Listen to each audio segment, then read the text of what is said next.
है क्या? हाँ रियल मनी है। देखो तुरंत आदमी अपने मोबाइल में खोल के देख रहा है मेरी कितनी हो। 7 पॉइंट है एक्सपी मनी के नाम पे। पैसे का बहुत प्यारा आदमी है भाई। आ जाओ भाई, आ जाओ आ जाओ आ जाओ। हाँ, मामू को लेकर के आए तुम्हें मामू बनाने के लिए। हाँ आदमी बता क्या लिख रहे हैं, फा। भाई तुम्हारा कोई पढ़ने का ढंग है कि नहीं है, ईमानदारी से बताओ। देखा आती फा लोल वाह मजा आ गया। इनको ही पता कि आज टाइम पास होने वाला है, बोले अब टाइम मजा। पास नहीं होने वाला, रिटायर्ड हर्ट पर्सन के लिए वो रनिंग के लिए बुलाया जाता है ना। हाँ हाँ ये बोल रहे हैं कि मेरी बैक में पेन है, ऐसा ही आपको बताया गया है। बहुत टोपीबाज आदमी है ये। जिम में जाकर 200 की डेडलिफ्ट लगा रहा है और यहाँ आके बोले मेरी कमर में थोड़ा दर्द है बच्चों। तो उसी की वजह से तो हुआ है ना। अभी सर भी मेरे साथ जिम ज्वाइन करने वाले हैं, तब देखना 2 दिन के बाद ये भी ऐसी बैठ करके पढ़ाते हुए मिलेंगे। नहीं नहीं अपने एकदम लेट के पढ़ाएंगे। सारा कुछ दर्द कर रहा है। नमस्कार नमस्कार नमस्कार। एक कह रहा है कोलैब। कोलैब नहीं। अबे इससे समझ में आ गया सर। हाँ ये मेरे को लग रहा है एक ही सब्जेक्ट की क्लास देखते हैं। हाँ। कि इनको पता ही नहीं है कि मैथ्स का टीचर कौन है और मैथ्स वालों को पता ही नहीं है कि फिजिक्स का टीचर कौन है। ये कह रहे थे अभी कि मैथ्स बच्चे मैथ्स पढ़ नहीं रहे क्या? मैंने कहा पता नहीं, कह रहे ये इनको लग रहा है कि मैं भड़का रहा हूँ कि मैं मैथ्स मत पढ़ो, सिर्फ फिजिक्स पढ़ो। सारे बच्चे एक बार बताओ, मैंने कभी मैथ्स की बुराई करी है क्या? मैं तो बल्कि ये बोलता हूँ कि maths is the language in which the whole universe is written. हाँ बस वो लैंग्वेज समझ नहीं आ रही आपको। नमस्कार नमस्कार नमस्कार। अभी सर खाली थे, हाँ वेस्ट करने के लिए आ गए हैं। तो मैंने सोचा कि इनका सिलेबस डिले चल रहा है, थोड़ा और डिले कर देते हैं। है हाँ ना? तो मैं एक्चुअली में सर को इसलिए अलाउ करा है कि मैंने कहा कि सर आएंगे तो कुछ पढ़ा करके जाएंगे। आज का जो हमारा टारगेट है बेटा, उसमें हमारा डॉट प्रोडक्ट भी है, ठीक है? तो सर इससे पहले कि आप डॉट प्रोडक्ट करें, एक सवाल लगाओ, तब तक हम बैठे हुए हैं। क्या बात कर रहे हो? हाँ, इसमें हम लोगों ने फोर्स दे रखा है, ये बच्चों को मैंने होमवर्क भी दिया था। तो फोर्स दे रखा है F0 e की पावर माइनस BT। F0 और B कांस्टेंट है हमारे पास। VT अगर आप बनाना है, वेलोसिटी टाइम, तो मैं हिंट दे रहा हूं। F0 मतलब क्या? फोर्स। तो फोर्स इक्वल टू MA, तो A आ जाएगा। बिल्कुल सही। और A और वेलोसिटी का रिलेशन तो आपको पता ही है। एक सेकंड ऑप्शन रिजेक्शन भी बच्चों को मैं सिखाता हूँ। हाँ देखो dv/dt का ग्राफ यहाँ मुझे दे रखा है। हाँ और वो आ रहा है, ये F0 पॉजिटिव है क्या? हाँ, F0 पॉजिटिव है। तो जैसे जैसे टाइम को बढ़ाऊंगा ये वैल्यू जो है वो कम होनी चाहिए। सभी में कम, इन दोनों में तो कम हो रही है। इसमें फर्क क्या है? अच्छा ये बी का फर्क है। B का फर्क है, आप सॉल्व करना पड़ेगा। हाँ देखा, ए और बी में से आंसर होगा बेटा, 3 और 4 तो नहीं हो सकता। हाँ तो चलो करो, ये लप्पे मारने थोड़ा सिखाने हैं बच्चों को। एक सेकंड, हाँ हमने फोर्स की जगह क्या लिखा? यहाँ पे भी कर सकते हो बोर्ड पे। हाँ ये बढ़िया रहेगा। हाँ बोर्ड पे करो। हाँ ये कहाँ से आ गया? ओहो हाँ बड़ा वैसे ही सर। टेक्निकल काम है। चलिए सर इसकी जगह क्या लिख सकते हैं? फोर्स की जगह MA। हाँ हाँ MA लिख लो। सारे माँ। बच्चे, हाँ बच्चों के जवाब भी आ गए, देखो सर। हाँ अरे यार कल भी तो तुम्हें सिखाया था बीच में, मैंने, याद है क्या वो? फिजिक्स कुछ नहीं है, बस एक ये पता है, इसको नाम वाम दे देते हैं, बोले ये VT है, ये TT है, बताओ यहाँ पे कौन CT है, बस। सवाल लगाओ। हाँ एक्सीलरेशन क्या हो जाएगा? dv/dt। हाँ और m को इधर डिवाइड कर दिया। हाँ। लियो भैया, E e की पावर माइनस BT। हाँ अब देखो वेरिएबल सेपरेबल फॉर्म, DT को इधर लेके जाओ। सॉरी Very मैंने एक वर्ड बोला, उसको मैं इग्नोर कर देना बेटा। नहीं शाबाश। नहीं, वो मैंने बता रखा है। वेरिएबल सेपरेबल बता रखा है। हाँ सेपरेट करना पड़ेगा। अब इन दोनों को इंटीग्रेट कर दूं। तो टाइम बस। की लिमिट बताएंगे 0 से लेकर के किसी T तक, चलिए सर। अच्छा 0 से लेकर T तक इसकी लिमिट है, शाबाश। और V बॉडी रेस्ट पर था पहले, हाँ तो 0 से लेकर V। हाँ चलो। अब इसका इंटीग्रेशन आएगा V। हाँ है ना? इसका integration V। Upper limit V डालोगे, लोअर लिमिट 0, तो ये पूरा V आ जाएगा। ये संभाल लेंगे। हाँ, अरे भाई तेज बना रखा है मैंने। हाँ। हाँ और ये आ जाएगा F0 M। अब देखो e की पावर माइनस BT का इंटीग्रेशन इज e की power minus BT divided by minus B। हाँ ये भी बता रखा मैंने क्या बात कर रहे हो? कि जो भी कोफिशिएंट है वो डिवाइड में हो जाएगा। ये लो भैया, तो माइनस B डिनोमिनेटर में भी तो आएगा। हाँ हाँ वो लिखने तो दो। भाई ये जिस हिसाब से लिखवा रहे हैं मेरी कमर में दर्द होने वाला है।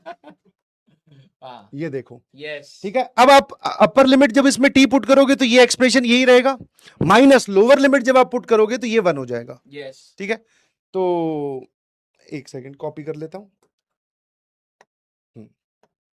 काम करो तरी। आराम आराम से, तभी आपका डिले बन रहा है इतना खड़ा। अरे फिर वो बच्चे गए, उनको मैथ्स तो समझ आ नहीं रही, क्या पता आज फिजिक्स में मेरा स्कोप बन जाए। This is a demo lecture. तो V बराबर माइनस F0 अपॉन BM, और ये आ जाएगा e की पावर माइनस BT माइनस 1।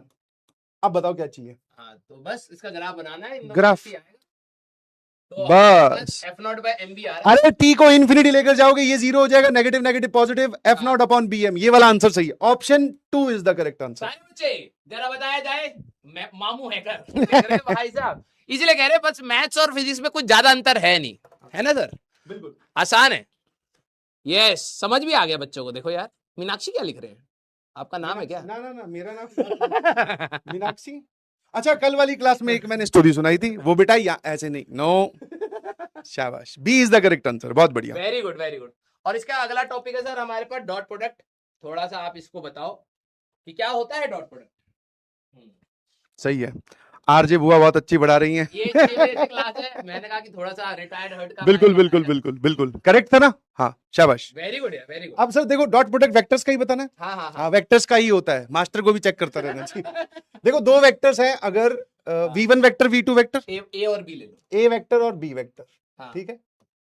तो अब आगे आप कंपोनेंट कैसे लेते हो? A1 A2 A3 हाँ बस ठीक है, a1 i cap, b1 a2 j cap और a3 k कैप, ये एक वेक्टर है।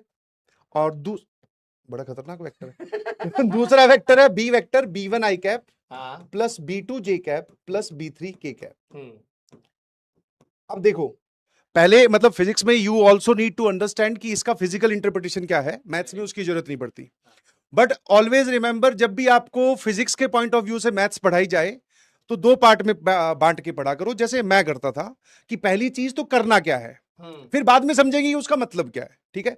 आज के बाद कभी भी आपको दो वेक्टर्स के बीच में डॉट दिखाई दे, कुछ नहीं करना, जैसे ही मैं ऐसा कभी भी बोलूं कि a डॉट b, ठीक है, डायरेक्टली रिजल्ट पे चलते हैं। अभी कहां से आया कैसे आया उसकी बात डिटेल में करेंगे, डायरेक्टली a1 b1 इन दोनों को मल्टीप्लाई कर दो, ठीक है, जो i कैप के कोफिशिएंट्स है उनको मल्टीप्लाई कर दो, फिर a2 b2 इन दोनों को मल्टीप्लाई कर दो, और फिर इन दोनों को मल्टीप्लाई कर दो, दैट इज a3 b3। ये क्यों कर रहे हैं सर? नहीं, क्यों कैसे कब कहां वो बाद में, नहीं बता दूंगा, मैं बता दूंगा। बट जनरली बच्चे पता है क्या है, जब दोनों चीजें इनको एक साथ बताई जाती है ना कि क्यों और कैसे, तो ये कंफ्यूज हो जाते हैं। अभी सिर्फ इतना समझो कि दो वेक्टर्स ऐसे दे रखे होंगे, a डॉट बी, कोई भी पूछे कभी भी, this formula is always applicable.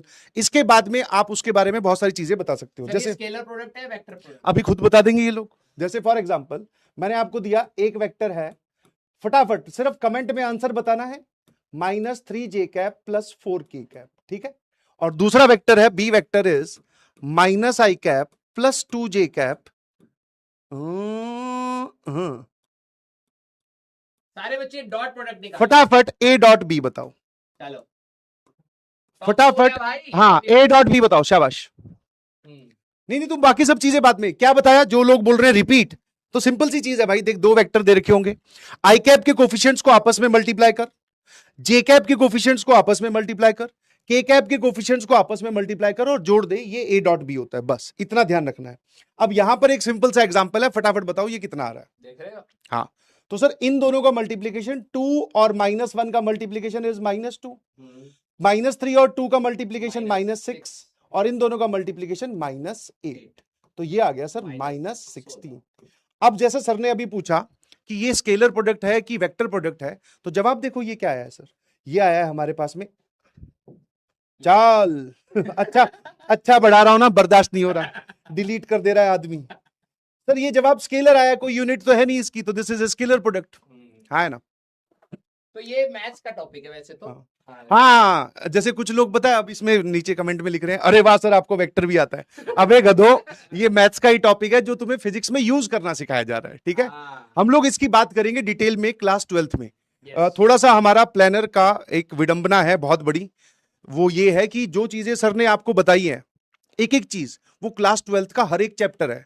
जैसे dv/dt हम लोग पढ़ेंगे एओडी में, फिर इंटीग्रेशन बताया, इंटीग्रेशन पूरा हम पढ़ने वाले हैं 1.5 महीने, और एरिया अंडर द कर्व, जो भी सर ने आपको बेसिक मैथमेटिक्स में या फिजिक्स में यूज करना सिखाया है, basically that is the complete class 12th syllabus.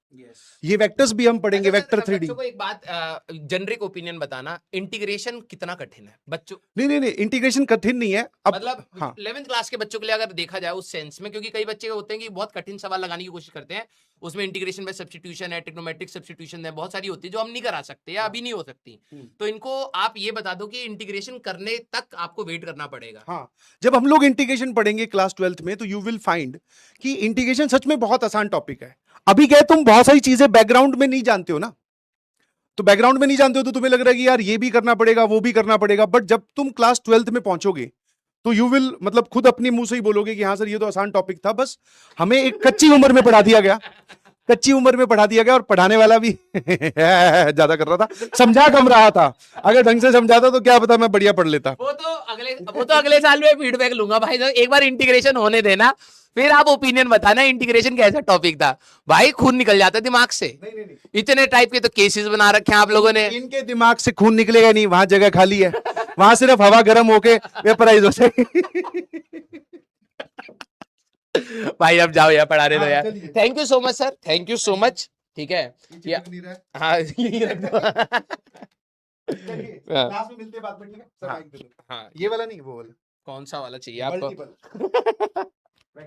XP money क्या, ये क्या मतलब आप लोगों ने रायता फैलाया है यार? दूसरे एक्सपी मनी का क्या फैलाया आप लोगों ने? ये पंकज सर ने फैलाया है कि एक्सपी मनी में अभी डिस्कशन चल रहा है, ठीक है, और जैसे ही उसमें कुछ कंक्रीट निकल के आएगा एक्सपी मनी के बारे में, पैसों के बारे में, तो आपको वो बता दिया जाएगा। कितनी बार आपको ये बोला है? रियल मनी है क्या? हाँ रियल मनी है।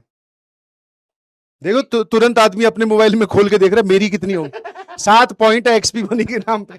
पैसे का बहुत प्यारा आदमी है भाई, बुआ वास्ते में ऐसी होती है, बच्चों के लिए पैसे इकट्ठा करती है, फिर बच्चों को बिल्कुल नहीं देती। कुछ नहीं दूंगा इनको। हाँ, ये इनका रिजल्ट आ जाए, कुछ भी आ जाए भाई, सब मैं कुछ नहीं दूंगा। क्या आप लोग दे रहे हो तो मैं क्यों दूं? नहीं, मैं तो इस बार आशीर्वाद ही दे रहा हूँ। अनलिमिटेड आशीर्वाद हमारे पास, कॉम्बो पैक है। मैं भी वही दूंगा क्योंकि इनको मिलता नहीं है इतना आशीर्वाद ना। बर्थडे गिफ्ट बोल रहे हैं सर, आपने दिया नहीं, आप कह रहे थे कि जब मिलेंगे तब मैं दे दूंगा। ईमानदारी विद्या कसम खा करके बोलो कि मैंने आपसे नहीं पूछा था। नहीं पूछा था, आप ही तो कह रहे हो। विद्या कसम खा के बोलो। नहीं पूछा था, बट बाद में खुद ने एक मैसेज भेजा और फिर वो डिलीट फॉर एवरीवन कर दिया कि सर क्या ही करोगे गिफ्ट का। मैं कहा यार, एक में मांगा दूसरे में खुद ने नकार दिया, तो क्या ईमानदारी से बताओ, मैं आपके लिए जब भी ट्रैवल करता हूँ मैं आपके गिफ्ट लाता हूं, नहीं लाता? हमेशा गिफ्ट लेकर आते हैं, हमेशा। और मैं उस गिफ्ट का तो इतना ज्यादा आदी हो चुका हूँ कि जब भी ये जा रहे होते हैं ना, तब भी मैं बोल देता हूँ सर भूलना मत। चलिए ओके सर, ओके। भाई तुम्हारी तरफ से गिफ्ट आ जाएगा, टेंशन मत लो। हाँ वो मिल जाएगी, रोलेक्स मिल जाएगी तुम्हें, ठीक है।